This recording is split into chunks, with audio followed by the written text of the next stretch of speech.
Hi అండి. ఈరోజు వీడియోలో కర్బూజా జ్యూస్ ఎలా చేయాలో చూద్దాం. ఇది చాలా టేస్టీగా ఉంటుంది.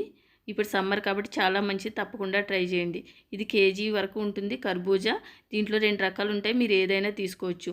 పైన స్కిన్ తీసేసి, గింజలు తీసేసి, లోపల గుజ్జు మాత్రమే తీసుకోండి.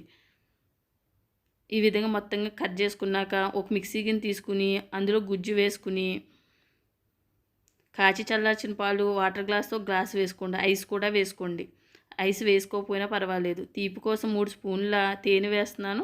మీరు తేనె బదులు పంచదార కూడా వేసుకోవచ్చు.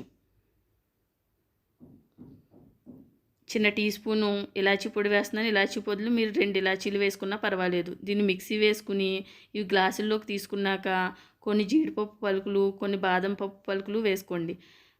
బయట కొన్నట్లే ఉండాలంటే పైన ఇలా బూస్ట్ కూడా వేసుకోండి. అంతేనండి. ఈ వీడియో మీకు నచ్చినట్లయితే లైక్, షేర్, సబ్స్క్రైబ్ చేసుకోండి. Thank you for watching.